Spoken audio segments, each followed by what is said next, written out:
राज्यातील खाजगी अनुदानित संस्थांमधील पदभरतीच्या संदर्भात सन्माननीय सदस्यांनी महाराष्ट्र विधान परिषदेमध्ये एक महत्त्वाचा प्रश्न उपस्थित केला होता। या प्रश्नाला सन्माननीय शालेय शिक्षण मंत्री महोदयांनी जे उत्तर दिलेलं आहे ते आज आपण या व्हिडिओच्या माध्यमातून जाणून घेऊया। आत्मीय शिक्षक बंधू आणि भगिनींनो नमस्कार। मी माझ्या शैक्षणिक यूट्यूब चॅनलमध्ये आपल्या सर्वांचं सहर्ष स्वागत करतो। आज आपण महाराष्ट्र विधान परिषद पहिले अधिवेशन 2026 तारांकित प्रश्नोत्तराच्या यादीमधील शालेय शिक्षण विभागाशी संबंधित पदभरतीच्या अनुषंगाने एक महत्त्वाचा प्रश्न आणि त्या प्रश्नाचं उत्तर हे जाणून घेणार आहोत। सदर प्रश्न मंगळवार दिनांक 10 मार्च 2026 विचारण्यात आला होता। अशाच प्रकारचे विविध शैक्षणिक प्रश्न, शासनाचे निर्णय जाणून घेण्यासाठी माझ्या या यूट्यूब चॅनलला जर आपण सबस्क्राईब्स केलं नसेल तर जरूर सबस्क्राईब्स करा, अशी नम्र विनंती मी आपल्याला या व्हिडिओच्या निमित्ताने करतो आहे। प्रश्न होता, राज्यातील खाजगी अनुदानित शैक्षणिक संस्थांनी भरती केलेल्या शिक्षकांच्या नियुक्तीला मान्यता देण्याबाबत सन्माननीय सदस्य श्री जयंत आसगावकर, श्री सतेज उर्फ बंटी पाटील, श्री अशोक उर्फ भाई जगताप, श्री अभिजित वंजारी, श्री राजेश राठोड, श्री धीरज लिंगाडे, श्री सुधाकर अडबाले इत्यादी सन्माननीय सदस्यांनी हा प्रश्न विचारला होता। सन्माननीय शालेय शिक्षण मंत्री पुढील गोष्टींचा खुलासा करतील काय?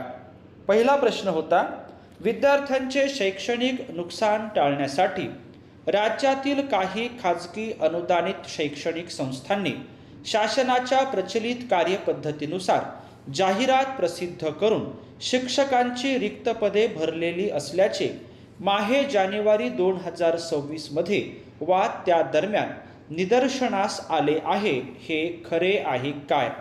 या संदर्भात दिलेलं उत्तर आहे श्री दादाजी भुसे। शासन अधिसूचना दिनांक 22 जून 2017 तसेच शासन निर्णय दिनांक 23 जून 2017 अन्वये राज्यातील स्थानिक स्वराज्य संस्थांच्या व खाजगी संस्थांच्या शाळांमधील शिक्षकांची भरती प्रक्रिया पवित्र या संगणकीय प्रणालीद्वारे राबविण्याचा निर्णय घेण्यात आला। तथापि काही मोजक्या शैक्षणिक संस्थांनी शिक्षकांची रिक्त पदे त्यांच्या स्तरावर भरली असल्याचे निदर्शनास आले आहे। त्यानंतरचा दुसरा प्रश्न आहे, असल्यास सदर नियुक्त्यांना शासनाकडून मान्यता न देण्यात आल्यामुळे संबंधित संस्था व नियुक्त शिक्षकांनी माननीय मुंबई उच्च न्यायालयात विविध याचिका दाखल केल्या आहेत, हेही खरे आहे काय?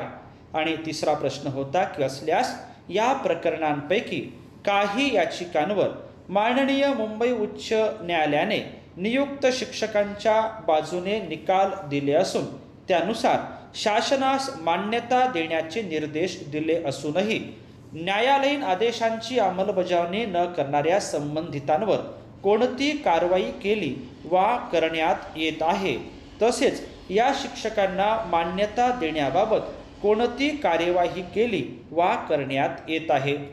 दुसऱ्या प्रश्नाचं माननीय शालेय शिक्षण मंत्री महोदयांनी दिलेलं उत्तर आता आपण जाणून घेऊया। प्रश्न 2 व प्रश्न 3चे उत्तर, खाजगी संस्थांमधील शिक्षक भरती ही पवित्र पोर्टलमार्फत नियुक्त करण्याबाबत शासनाचे धोरण विहित असताना विशिष्ट कालावधीत पवित्र पोर्टल कार्यान्वित नव्हते। या कारणावरून काही प्रकरणात माननीय उच्च न्यायालयाने शिक्षकांच्या नियुक्तीस मान्यता देण्याचे आदेश दिले आहेत। अशा प्रकाराचा मूळ आदेश ज्या प्रकरणात पारित झाला होता त्या आदेशाची अंमलबजावणी करण्यास माननीय सर्वोच्च न्यायालयाने शासनाने दाखल केलेल्या विशेष अनुमती याचिका क्रमांक 10,549/2025 मध्ये दिनांक 7/10/2025 रोजी पारित केलेल्या आदेशान्वये अंतरिम स्थगिती दिलेली आहे। त्यामुळे अशा स्वरूपाच्या उर्वरित प्रकरणात माननीय उच्च न्यायालयाच्या आदेशाविरुद्ध माननीय सर्वोच्च न्यायालयात विशेष अनुमती याचिका दाखल करण्यास सहमती दर्शवण्याबाबतचा प्रस्ताव विधी व न्याय विभागास सादर करण्यात आला आहे। त्यानुसार माननीय सर्वोच्च न्यायालयात अशा याचिका शासनाच्या वतीने लवकरच दाखल करण्याचे नियोजन आहे। सबब सदर नियुक्त्या शासन धोरणाशी विसंगत असल्याने त्यास मान्यता देण्याचा प्रश्न उद्भवत नाही। आणि चौथा प्रश्न होता, नसल्यास विलंबाची कारणे काय आहेत? या संदर्भात दिलेलं उत्तर आहे, प्रश्न उद्भवत नाही। सन्माननीय शालेय शिक्षण मंत्री महोदयांनी दिलेलं हे एक महत्त्वाचं असं उत्तर आहे। राज्यातील खाजगी अनुदानित शैक्षणिक संस्थांनी भरती केलेल्या शिक्षकांच्या नियुक्तीच्या अनुषंगाने सन्माननीय सदस्यांनी महत्त्वाचा प्रश्न सभागृहामध्ये उपस्थित केला होता। तो प्रश्न आणि त्या प्रश्नांचं उत्तर आपण या ठिकाणी जाणून घेतल्याबद्दल आपल्या सर्वांचेच मनापासून धन्यवाद।